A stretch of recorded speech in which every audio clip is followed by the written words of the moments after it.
Bismillahirrahmanirrahim. Assalamu alaikum. Welcome to the online classes of Rise and Shine School. Class 8, this is your English language lesson day 1 of week 9. I hope inshallah आपका ये week जो है वो online classes का last week होगा. Today's lesson we are going to discuss our topics interjection and articles. ये हमारे part of speech के last के 2 topics हैं. इंशाल्लाह इसके बाद हमारा parts of speech का topic जो है वो complete हो जाएगा. बेटा लर्निंग ऑब्जेक्टिव्स यानी कि इस लेसन के बाद आप लोग जान सकोगे इंटरजेक्शंस और आर्टिकल्स के बारे में और उनके यूजेस या इनके इस्तेमालात के बारे में. हमारा जो फर्स्ट टॉपिक है वो है इंटरजेक्शन. पहले इसकी हम डेफिनेशन देख लेते हैं कि what are interjections. Interjections are words used to express strong feeling or sudden emotion.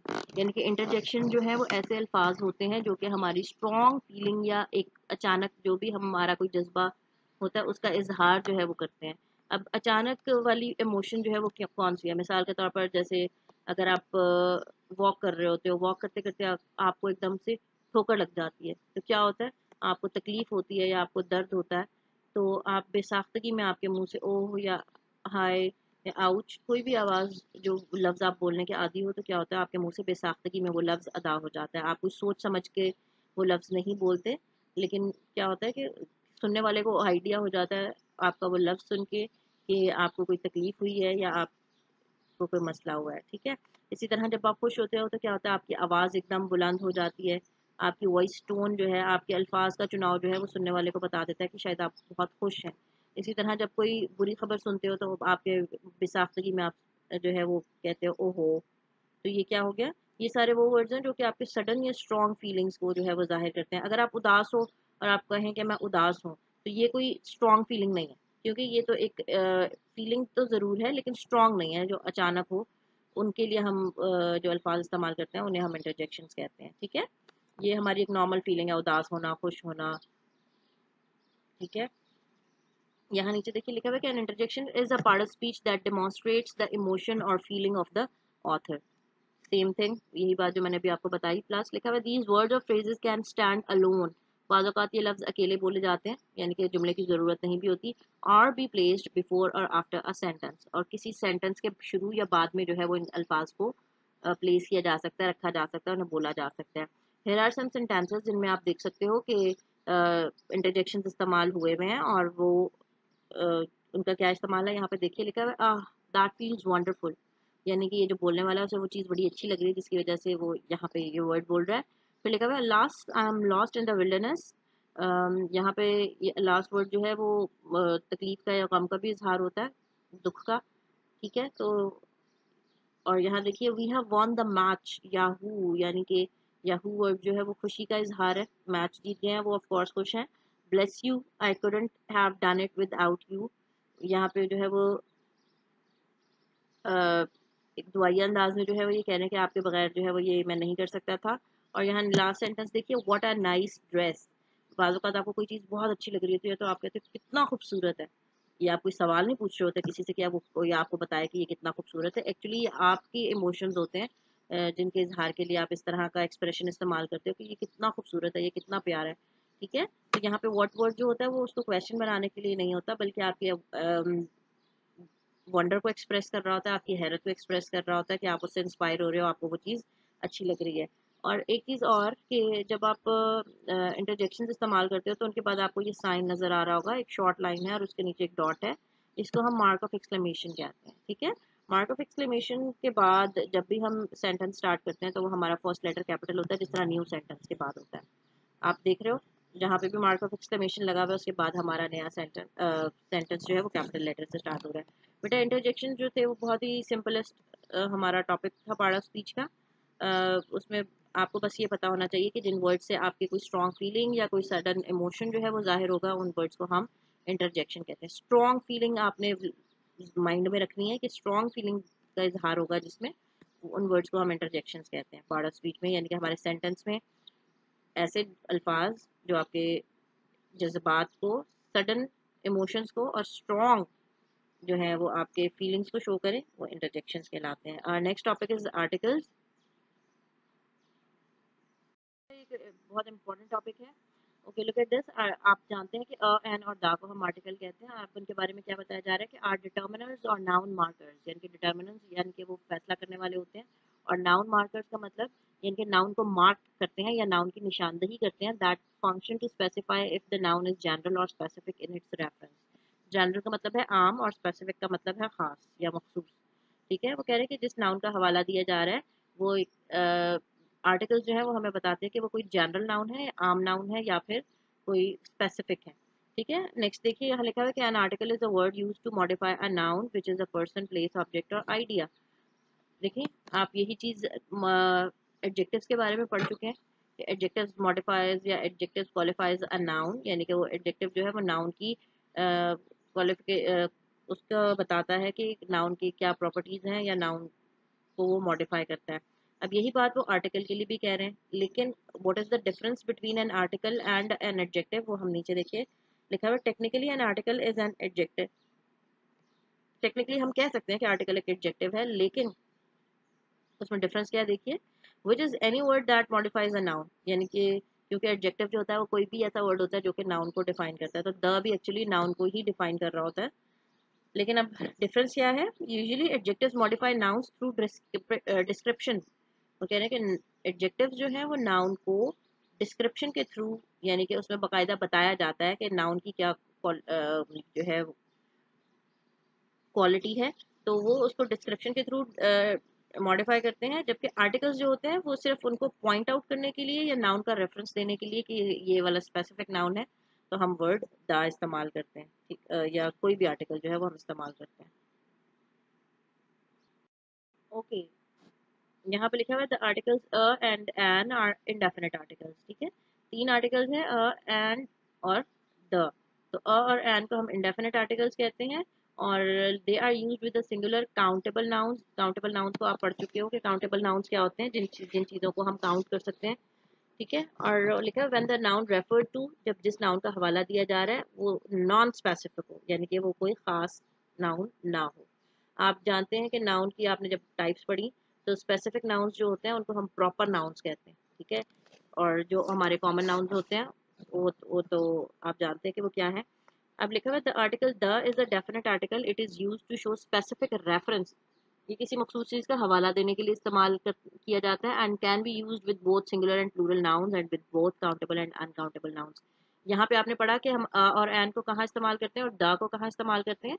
अ और एन को हम इस्तेमाल करते हैं जब हमारे पास नाउन्स जो होते हैं वो काउंटेबल होते हैं प्लस नॉन स्पेसिफिक, यानी कि कोई किसी खास नाउन की बात नहीं हो रही थी। जैसे मिसाल के तौर पर मैं कहूँ कि दिस इज अ बुक, ये एक किताब है। सिंपल, किताब जो है वो नहीं पता कि कौन सी किताब है, किसी कोई स्पेसिफिक नहीं है, तो जब हम उससे पहले क्या लगा देंगे, अ।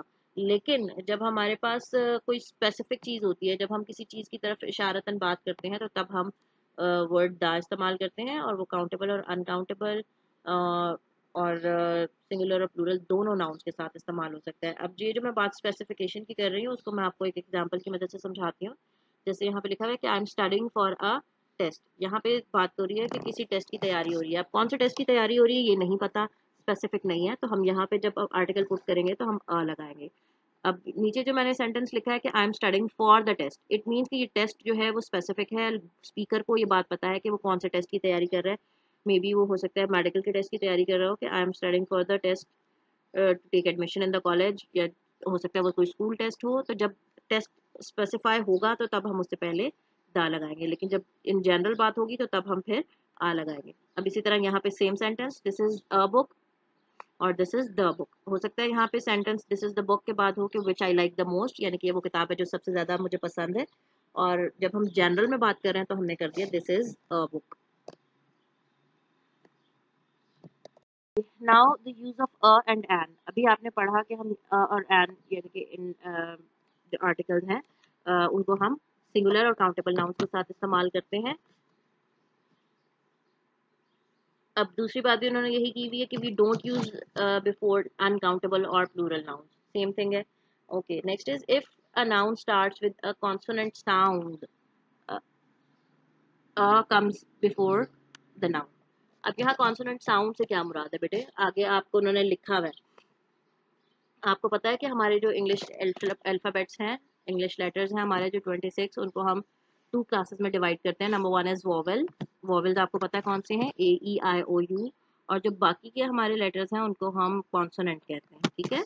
अब यहाँ पे आप देख सकते हो कि कॉन्सोनेंट साउंड को उन्होंने हाईलाइट किया हुआ है, थोड़ा सा एम्फेसाइज किया हुआ है। तो उसकी वजह क्या है, कॉन्सोनेंट साउंड की बात हो रही है, कॉन्सोनेंट लेटर्स या कॉन्सोनेंट अल्फ़ाबेट्स की बात नहीं हो रही। ये जो है ये लेटर्स हैं B C D, these are the names of these letters, ठीक है। यहाँ पे साउंड की बात हो रही है, ये इनके साउंड नहीं है, ठीक है। जैसे मिसाल के तौर पे मैं आपको बता दूं कि इनके साउंड्स क्या हैं। जैसे बी का साउंड है ब, सी का साउंड है ख, डी का साउंड है ड, इसको हम साउंड जो है वो आता है। ये एक्चुअली पढ़ने में जी है लेकिन इसका साउंड ग आता है। जैसे मिसाल के तौर पर गन वर्ड है, गन की स्पेलिंग में क्या आता है, जी यू एन, लेकिन जब हम उसे पढ़ते हैं तो आवाज़ क्या आती है, गन, ग का साउंड आता है। तो ये एक्चुअली साउंड का नाम है ग।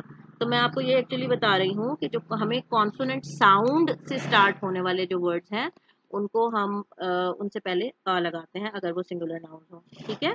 और मैं यहाँ पे देखें, ये इन वॉवेल्स का भी बता देती हूँ आपको। वॉवेल्स हमारे पास ए ई आई ओ यू है, लेकिन इनका साउंड जो है वो बेसिकली ए का आता है। जैसे मिसाल के तौर पर ये हम इसे लेटर का नाम क्या है, ए, इसका साउंड होता है ए। जैसे फॉर एग्जाम्पल ये ए वर्ड जो है, अगर लफ्ज हो bat, B A T bat, ठीक है। तो जब हम देखो बैट बोलते हैं तो बीच में ए का आवाज कैसी आ रही है, ए की आ रही है, बैट, ठीक है। या जिस तरह कैट, हम ए की आवाज जो है उसको हम ए का साउंड आता है। तो हम ऐसा नहीं होगा कि बी ए टी बैट लिखेंगे तो हम उसे बेट पढ़ेंगे, ठीक है, उसे हम बैट पढ़ते हैं। इस तरह ई जो है इसका साउंड जो है वो है एह। जैसे वर्ड है लेग, एल ई जी लेग, तो हम उसे लीग नहीं पढ़ते, उसे हम लेग पढ़ते हैं। एल ई जब बीच में इस्तेमाल हो रहा है तो आप उसके साउंड पर गौर करें, लेग, क्या साउंड आ रहा है, एह। इसी तरह आई वर्ड जो है इसका साउंड है ई, ठीक है। इसका इस लेटर का नाम आई है लेकिन इसका साउंड क्या है, ई है। जैसे वर्ड है पिन, पिन सोचे, पी आई एन। तो अब जब आप इस वर्ड को पढ़ के देखें पिन, तो इसमें आई की जगह पे कौन सा साउंड आ रहा है, ई, पिन। इसी तरह ओ, ये वर्ड है ओ लेकिन इसका साउंड होता है आ। जैसे मिसाल के तौर पे कॉट, कॉट वर्ड है सी ओ टी, कॉट, तो हम उसे कोट नहीं पढ़ते, उसे हम पढ़ते हैं कॉट, आ का साउंड आता है। इसी तरह ये वर्ड यू है, इस लेटर का नाम क्या है, यू, लेकिन इसका साउंड आता है अ। जैसे मिसाल के तौर पर ये आपका वर्ड लिखा हुआ है अम्ब्रेला, इसे हम यम्ब्रेला नहीं पढ़ते कि ये यू से स्टार्ट हो रहा है तो ये यम्ब्रेला है, ये इसका साउंड क्या है, अ, अम्ब्रेला। इसी तरह आप वर्ड सोचे बन, बी यू एन, बन, तो इसमें यू का साउंड क्या आ रहा है, बन, का साउंड आ रहा होता है। तो वॉवेल्स के जो साउंड होते हैं, अगर मैं आसान अल्फाज में कहूँ तो एक्चुअली वो वाला साउंड ही होता है, अलिफ वाला साउंड दे रहे होते हैं, चाहे वो ई हो, ऊ हो, ओ हो, एह हो। एक्चुअली जो साउंड होता है वो उनका अलिफ वाला आ रहा होता है।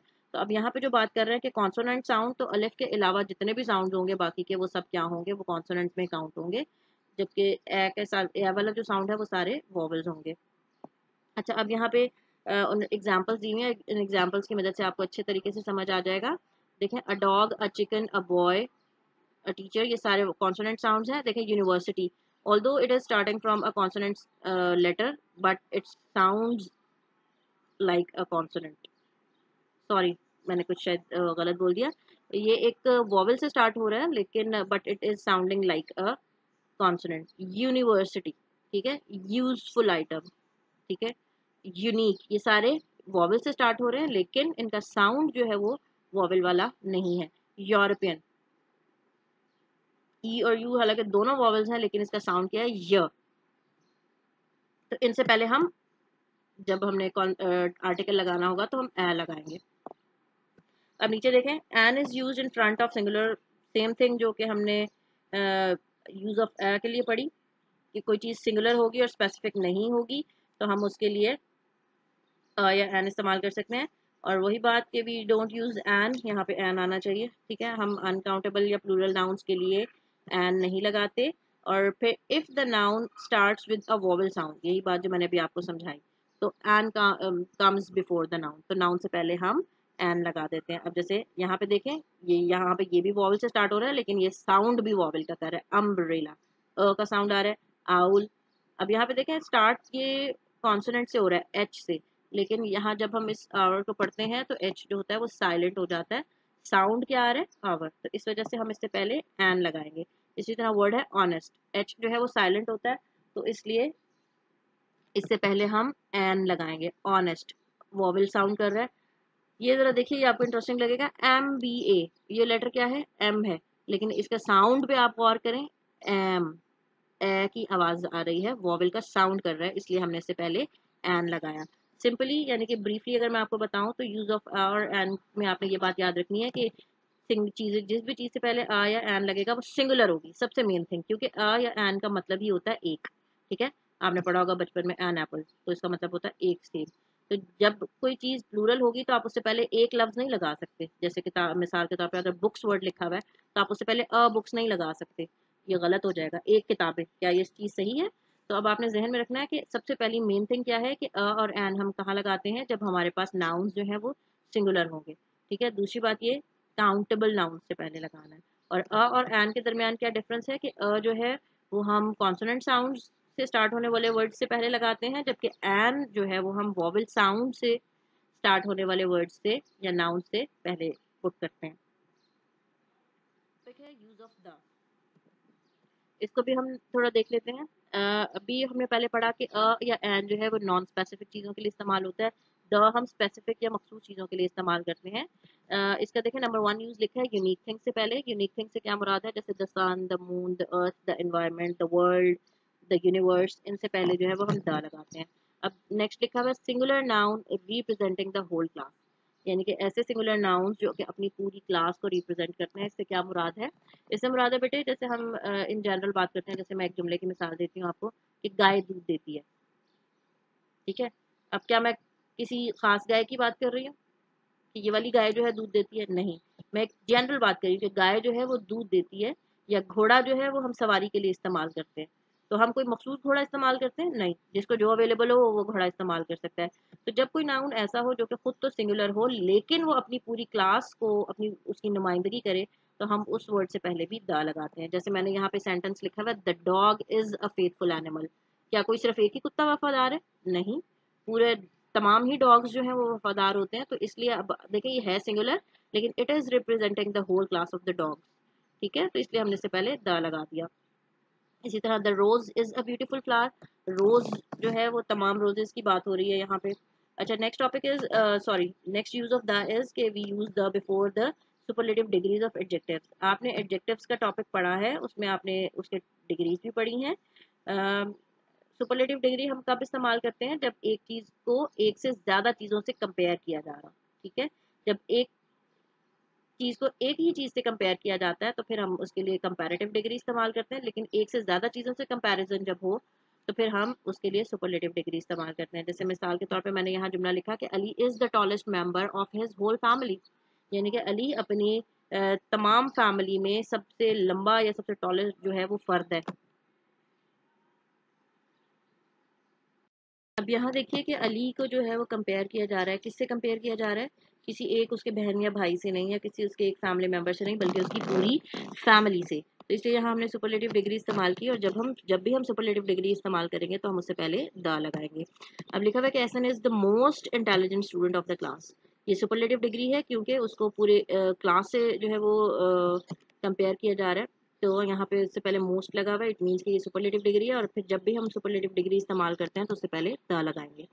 अच्छा, लिखा हुआ है before adjectives used as noun, जब एक नाउन के तौर पे जो है वो एडजेक्टिव इस्तेमाल हो। आपने एडजेक्टिव्स के बारे में पढ़ा है कि व्हाट आर एडजेक्टिव्स। एडजेक्टिव्स ऐसे वर्ड्स होते हैं जो कि नाउन को क्वालिफाई करते हैं या नाउन को डिस्क्राइब करते हैं। जैसे मिसाल के तौर पे अगर मैं एक जुमला आपसे शेयर करूं, जैसे he is a rich man. ठीक है, इसमें रिच मैन जो वर्ड है वो क्या है, मैन एक्चुअली नाउन है और रिच जो है वो एडजेक्टिव है।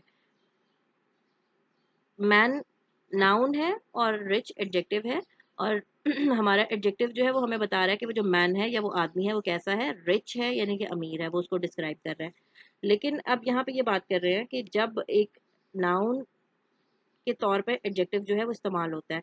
अब रिच एक्चुअली एडजेक्टिव है, लेकिन यहाँ पे देखें यहाँ पे ये वो एक एज अ नाउन इस्तेमाल हो रहा है, जो मैंने यहाँ पे जुमला लिखा है। तो जब एक एडजेक्टिव एक नाउन के तौर पे इस्तेमाल होगा तो हम उससे पहले भी द लगाएंगे। जैसे मिसाल के तौर पे यहाँ जुमला लिखा है the rich should help the poor, कि जो अमीर है उसे गरीब की मदद करनी चाहिए। सही है।